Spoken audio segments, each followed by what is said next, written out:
Est-ce que tu es joyeux? Pas en ce moment, mais en général. La Bible nous dit soyez toujours joyeux. C'est un commandement qui nous est donné, un ordre, mais il faut reconnaître que parfois on a du mal à le mettre en pratique. Et souvent, comme on va le voir, c'est parce qu'on a une mauvaise compréhension de ce que c'est la joie. Et pour parler de ce sujet, j'ai invité quelqu'un. Aujourd'hui, je suis avec Samuel Laurent. Salut Samuel, merci de me rejoindre. Salut Ben, c'est un plaisir d'être là aujourd'hui. Alors, Samuel, tu es pasteur et psychologue et j'apprécie la double casquette que tu portes et y compris pour nous parler de ce sujet-là. J'ai vu que tu avais fait un webinaire en fait sur TPSG sur ce sujet-là, alors un webinaire plus long et donc on mettra le lien en description si vous voulez creuser ce sujet encore plus longuement. Mais je me suis dit, voilà, on va t'inviter et pour qu'en quelques minutes, tu nous aides à réfléchir à ce sujet, comment être des chrétiens joyeux. La Bible parle de la joie et donc peut-être une première question à laquelle tu peux nous aider à réfléchir, c'est comment est-ce qu'on peut distinguer quand on parle de joie entre la joie biblique et une simple émotion passagère, peut-être la joie voilà, quand je reçois mon repas ou un truc qui est vraiment passager et qui ne dure pas. C'est quoi la différence? Ouais, carrément. Et du coup, c'est sympa du coup d'avoir les deux casquettes, autant psy que pasteur, parce que du coup, en tant que psychologue, on étudie aussi la question des ressentis et des émotions, et de se dire, bah voilà, Dieu nous a quand même créé avec des émotions, et il faudrait pas créer de base une différence fondamentale, mais de bien considérer effectivement que la joie biblique n'est pas d'abord une intensité émotionnelle. Parce que dans ce cas-là, on aurait un problème, comme tu le dis, et comme le dit la parole dans 1 Thessaloniciens 5, comment on pourrait être toujours joyeux alors que nos émotions sont prévues pour ne pas toujours être présentes. Et c'est en cela où on fera la différence. De même, une émotion qui nous traverse, c'est lié principalement au mécanisme de notre cerveau lorsqu'il perçoit ou prédit quelque chose de particulier, comme tu dis, un bon repas, ou un but atteint, une satisfaction, etc. Mais elles sont d'abord là pour nous informer de certains éléments. La joie biblique, elle, de son côté, va nous tourner vers quelque chose de différent. Et en fait, là vient sans aucun doute une confusion que l'on a et qu'on a un peu hérité de ce qu'est le cœur, et notamment le cœur dans la parole de Dieu. Dans la définition du cœur, dans l'anthropologie que l'on a de l'être humain, on a tendance à dire que le cœur, c'est le siège des émotions. On l'a déjà tous entendu. Alors que dans la parole de Dieu, le cœur, ou alors, et j'espère que je ne heurterai personne, l'âme ou l'esprit de l'être humain, l'aspect immatériel et intérieur de l'être humain, est d'abord le siège de l'entendement et de la volonté. En d'autres termes, de la capacité à réfléchir et de la capacité à faire des choix. Et à cela, du coup, on peut réfléchir à finalement la joie. Qu'est-ce que c'est? C'est d'abord une manière de réfléchir et une manière d'agir. Une manière de réfléchir déjà sur le fait que on peut être joyeux d'une manière constante. Pourquoi? Parce que en fait, on n'est plus en guerre avec Dieu. On obtient le salut et la joie biblique fait souvent référence à cette relation avec Dieu et aussi dans notre relation par rapport au salut, par rapport à Christ, par rapport à la repentance de nos péchés comme dans les psaumes, et bien évidemment avec l'espérance du retour de Christ. Et nous voyons du coup que tous ces éléments-là, alors bien sûr, peuvent susciter des émotions, mais sont d'abord là pour nous faire réfléchir à notre positionnement vis-à-vis de Dieu, notre positionnement vis-à-vis du monde et l'espérance que l'on aura dans l'avenir. Et du coup, notre joie, elle est d'abord façonnée par notre foi, par notre connaissance de Dieu, et du coup, elle pourra, au travers de notre cœur, produire des actions des actions, des attitudes et des comportements qui seront en phase avec qui on est vraiment en tant qu'être humain racheté par Christ. Donc, si je résume, la joie biblique n'exclut pas les émotions et dans plein de situations, on peut se réjouir qu'il y ait une forme d'adéquation entre les deux et que notre joie biblique nous donnée par Dieu nous procure aussi de bonnes émotions, mais il faut faire attention à ne pas les associer systématiquement parce que du coup on pourrait revêtir une forme de culpabilité, de dire je ressens pas tout le temps cette joie et donc peut-être que j'ai pas assez de foi ou malheureusement de raisonnements qu'on peut parfois voir dans d'autres milieux. Et aussi, du coup, d'être prudent. Et ça, c'est Jonathan Edwards qui rappelle que notre joie, parfois, en tant que chrétien, on ressent des émotions agréables juste par l'expérience de la religion. Il dit, en fait, on est affecté par nos affections. C'est-à-dire qu'on est plus réjoui de vivre le culte, de ce que représente véritablement le culte. On a des émotions agréables parce que on est plus intéressé par le fait d'obéir que la gloire de Dieu qui, en fait, qui est reflétée au travers de notre obéissance. Et du coup, c'est pour ça que eh bien, nos émotions, elles nous ont été données par Dieu, mais qu'il est bon de les sous-peser parce que parfois, elles nous indiquent que nos motivations et nos désirs eh bien, sont mal orientés et parfois sont plus orientés vers les faits et les actions que Christ et Dieu eux-mêmes et dans ce qu'ils ont fait pour nous. Hmm. Excellent, merci. C'est utile cette distinction-là, effectivement, qu'on peut avoir des émotions, mais qui trouvent pas leur source au bon endroit. Et Exactement. qu'on va être vigilant non seulement à l'émotion, dans ce que la Bible nous demande, c'est pas juste une émotion externe, mais c'est aussi voilà, une émotion, mais qui trouve sa racine au bon endroit. Alors, peut-être pour continuer un peu sur cette lancée-là, tu as posé un bon fondement là, mais pour aller un peu plus loin, on voit effectivement que donc c'est un commandement à Thessaloniciens 5, hein, soyez toujours joyeux. C'est un ordre qui nous est donné. Et en même temps, on sait qu'on va vivre des moments difficiles, on va vivre des souffrances. Ça fait partie, voilà, on vit dans ce monde déchu en tant que chrétien. À quoi ça ressemble justement cette joie biblique qui cohabite avec la souffrance? Ce que tu as mis en avant, ça pose déjà un bon fondement pour ça, de bien le comprendre, de bien distinguer la joie de la simple émotion. Mais est-ce que tu as d'autres réflexions pour nous aider à comprendre comment on peut voilà, être toujours joyeux alors qu'on est affligé? Ouais, tout à fait. Là, tu fais des distinctions importantes sur le fait que on ne peut pas forcer des gens à vivre à des émotions agréables alors qu'ils vivent des épreuves. Et pourtant, on voit dans des passages que la cohabitation de la joie telle qu'elle est exprimée bibliquement n'est pas contraire au fait de vivre des épreuves. Je peux donner deux exemples courts, que ce soit dans Habakkuk ou dans Jacques. Ce sont des moments où eh bien, Dieu eh bien, demande une forme de joie alors que soit le peuple ou l'Église vivent vraiment des moments difficiles. Donc le premier point déjà à bien comprendre, c'est que la joie chrétienne, ce n'est pas nier la douleur ou l'épreuve. C'est pas de la psychopositive, c'est pas du bien-être, etc. On voit dans sa parole que Dieu met une attention particulière aux plaintes, aux souffrances, aux épreuves, au fait que la vie est dure dans ce monde de péché. Et donc, la joie chrétienne ne vient pas là pour mettre une forme de pansement sur de la douleur ou des éléments comme ça et de se dire, bah, ça va passer, pense à autre chose et tu verras, ça ira mieux. Non, c'est pas ça que la Bible dit.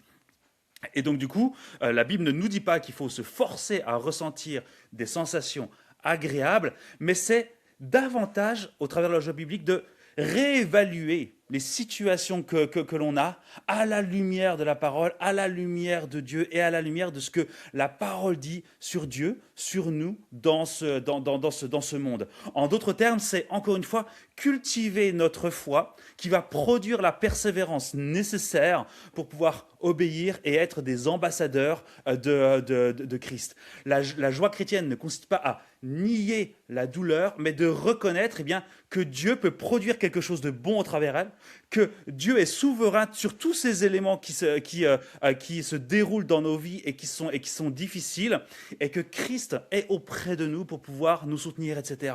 Et bien sûr, les gens pourraient se dire, ouais, mais du coup, ça peut nous donner une forme de bien-être, etc. Là, encore une fois, comme j'ai dit précédemment, soyons prudents de ne pas corréler directement émotion et connaissance.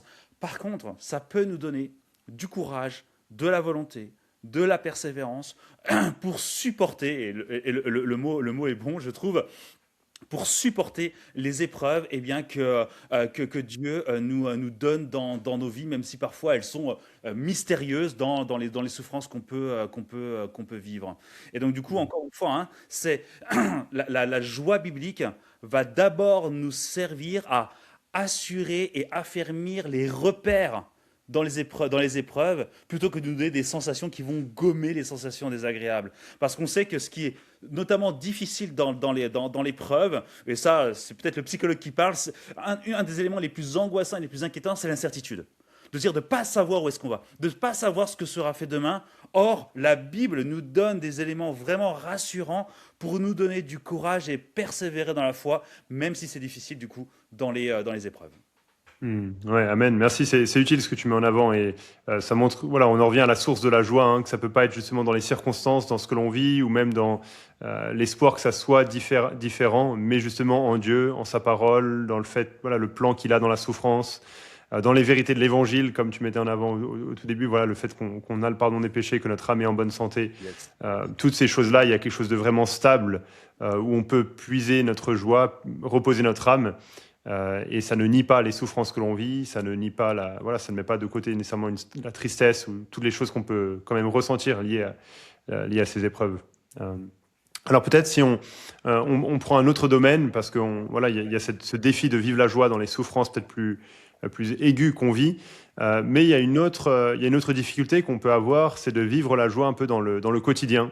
Ouais. Un quotidien qui est un peu banal, les jours qui se répètent, les semaines qui se répètent, les mois qui se répètent, peut-être une lassitude qui peut s'installer, un certain cynisme, voilà, différentes choses qui font que, en fait, on a du mal à être des chrétiens joyeux. Comment est-ce que tu peux nous aider dans ces situations? Ouais. Alors, moi, j'aime bien le mot banal, et je pense que c'est effectivement dans notre culture notamment un enjeu particulier. Pourquoi? Parce que on nous présente euh, le bonheur comme une vie devant être une succession d'éléments extraordinaires. On doit avoir des repas fantastiques, si possible Instagrammables, qu'on peut poster. On doit avoir un travail épanouissement, un travail où on réussit, un travail où on gagne 10 000 balles par mois en travaillant que 2 heures par semaine. Et encore, des fois, 2 heures, c'est trop. Bref, ça dépend.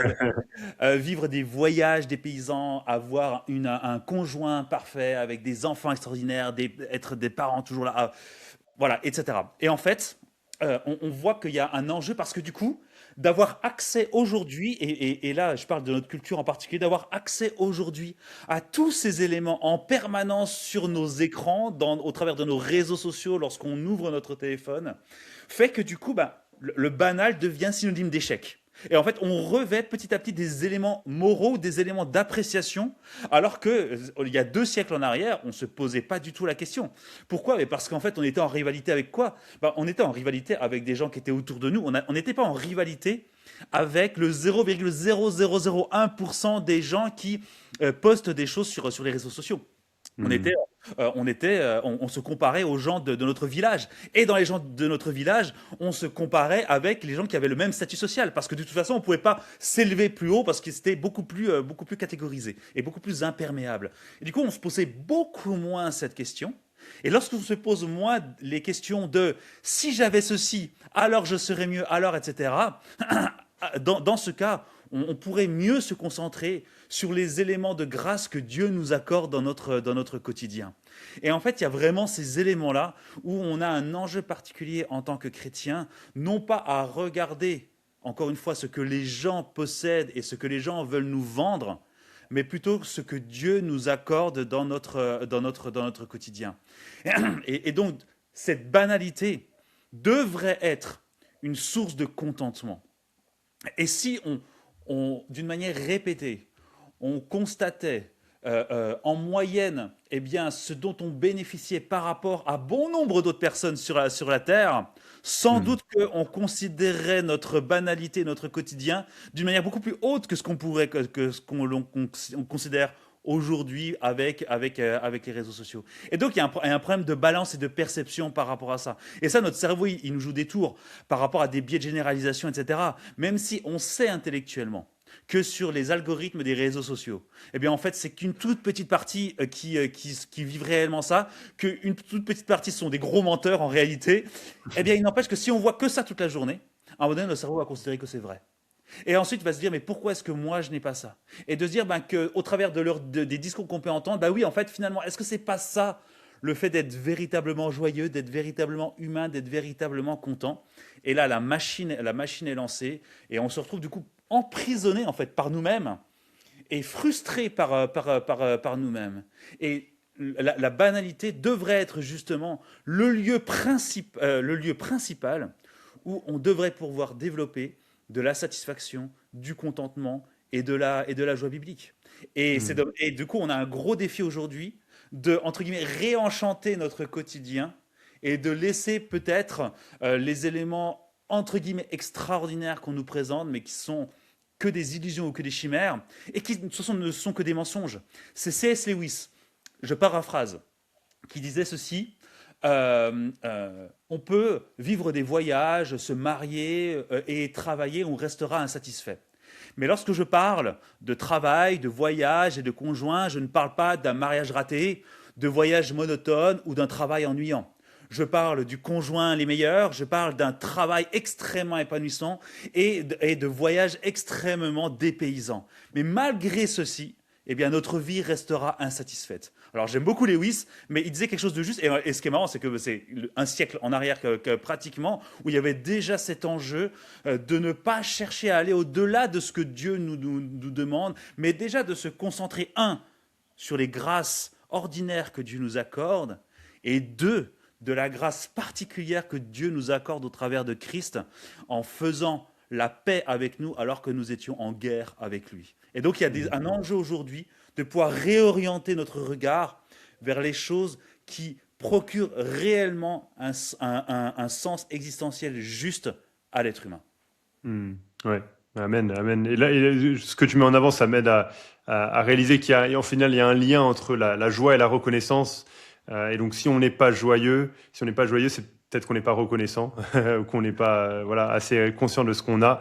Et le fait d'être reconnaissant, ça va nous amener à cette joie biblique. Alors, si on n'est pas joyeux, on ne parle pas de l'émotion, là, voilà, l'émotion passagère, hein, mais on n'est pas joyeux au sens biblique du terme. Et c'est vrai que c'est intéressant. Alors, ce que tu mets en avant, ça montre comment la société autour de nous, voilà, tu montres comment les réseaux sociaux affectent notre joie, hein, la joie biblique. Est-ce qu'il y a d'autres choses que tu pourrais mettre en avant qui montrent comment la société autour de nous, au final, rend cette joie difficile? Comment le fait d'être chrétien au XXIe siècle ou juste d'être chrétien dans un monde déchu rend la joie biblique difficile? Ouais. Alors là, comme tu le dis, j'ai abordé un élément sur la question des algorithmes, sur des biais cognitifs qu'on a, où on a tendance à normaliser l'exception. Et ça, effectivement, c'est un gros piège par rapport aux réseaux sociaux. Mais je ne veux pas non plus afficher les réseaux sociaux comme étant le mal absolu, mais en tout cas sur la manière dont on consomme la vie des autres. Et ça peut être les réseaux sociaux comme d'autres choses. Les réseaux sociaux étant la porte d'entrée principale sur ce sujet, mais ce n'est pas la seule. Le deuxième point qui me semble important, c'est qu'à mesure qu'on est imprégné par cela, on a tendance à avoir une vision du monde moins juste que ce que la Bible nous présente réellement. C'est-à-dire que la Bible nous rappelle que nous sommes en exil. Okay, soit un exil très concret comme on voit avec le peuple d'Israël, mais un exil dans ce monde déchu, on n'est que de passage, etc. Et dans un monde en exil, comme par exemple nous le présente Daniel, le livre de Daniel, c'est de se dire en fait, comment est-ce qu'on peut préserver notre vision du monde par rapport à toutes les influences que l'on peut avoir. Si dans le monde, on nous présente, eh bien... la technologie comme étant le remède à toutes les problématiques de nos vies.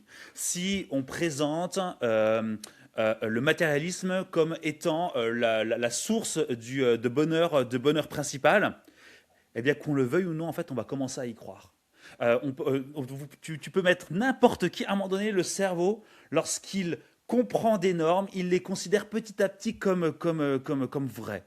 Et du coup, je pense que c'est un vrai enjeu et danger parfois pour nous, à ce que d'une manière insidieuse, notre vision du monde soit altérée par notre culture. Et que finalement, notre bien-être, notre bonheur, notre joie soit davantage conditionnée par les éléments que nous présente la culture que les éléments que nous présente véritablement la parole. Je te donne juste un exemple rapide. Dans Jérémie, le chapitre 29, c'est là où il y a ce verset très mal connu et où en fait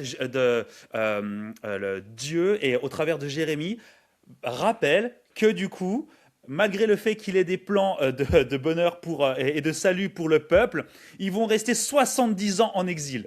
Et donc 70 ans, lorsqu'il parle à ce moment-là, la plupart des gens ne verront jamais en fait le retour en Israël.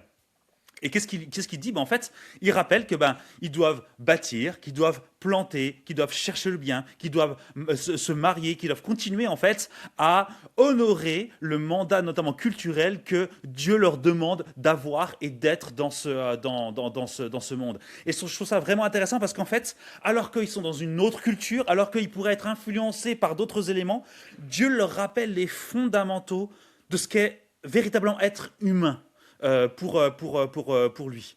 Et du coup, pour nous, il y a un enjeu aussi, au travers de la parole, de se remémorer de qui on doit être vraiment dans ce monde, parce que tous les éléments que nous propose la culture peuvent être de grandes sources d'illusions. À ceci, j'aimerais pondérer un élément quand même. On ne va pas commencer à vivre comme des Amish et à être reculés de la société, parce qu'il y a beaucoup d'éléments.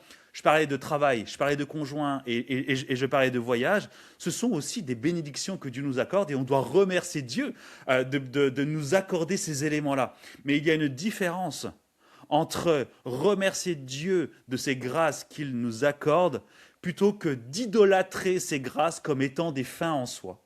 Et encore une fois, c'est de remettre les éléments en perspective.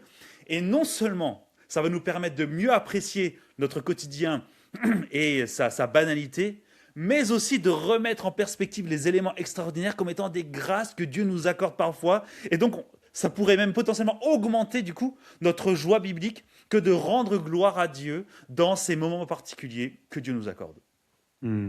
Amen. Merci Samuel, c'est très utile tout ce que tu mets en avant et moi ça m'encourage à être un chrétien joyeux, davantage joyeux. J'espère que vous qui regardez cette vidéo, ça vous encourage aussi à être des chrétiens joyeux. Si vous voulez creuser ce sujet, allez écouter le webinaire que Samuel a fait pour TPSG, c'était il y a quelques temps, mais vous pouvez l'écouter, il développe un peu les mêmes choses, mais plus longuement et plus détaillé. Est-ce qu'il y a d'autres choses que tu veux conseiller, que tu veux mentionner, ou alors juste partager comment est-ce qu'on peut te suivre sur les réseaux ou TPSG ou d'autres choses? Ouais, on a commencé un podcast avec mon collègue Quentin qui s'appelle Les uns les autres, où on parle d'accompagnement biblique, d'ecclésiologie, enfin de ce qu'est l'Église, etc. Ce qui nous semble être des éléments importants, notamment pour notre vie en tant que chrétien. Et autrement, on peut aussi, et ça on le verra peut-être plus tard, je produis pas mal de contenu en lien aussi avec le travail en tant que psychologue sur LinkedIn. C'est un peu les deux réseaux sur lesquels vous pourrez trouver quelques ressources que j'ose espérer utiles. Et le dernier point, c'est sur le site associationalaboussole.fr. C'est une association qu'on a créée pour former et équiper les membres des églises locales à mieux remplir leur ministère de membres et notamment par rapport aux autres, de prendre soin aux autres. Les uns les autres, c'est une expression qu'on retrouve fréquemment dans le Nouveau Testament et qui nous permet de bien définir ce que c'est que le ministère de membres au sein d'une église locale. Et du coup, là, c'est sur notamment, on veut équiper davantage les membres à prendre soin des autres, à les conseiller, à les soutenir, à les supporter, parfois à les reprendre et donc à pouvoir faire église au travers des relations. Super, c'est des beaux ministères et abonnez-vous pour ne pas rater les prochaines vidéos, surtout parce que Samuel va revenir très bientôt pour nous parler du travail, comment être un chrétien au travail. Donc abonnez-vous pour ne pas rater quand ça sort. Merci Samuel et à très bientôt les amis pour les prochaines vidéos. Yes, à la prochaine.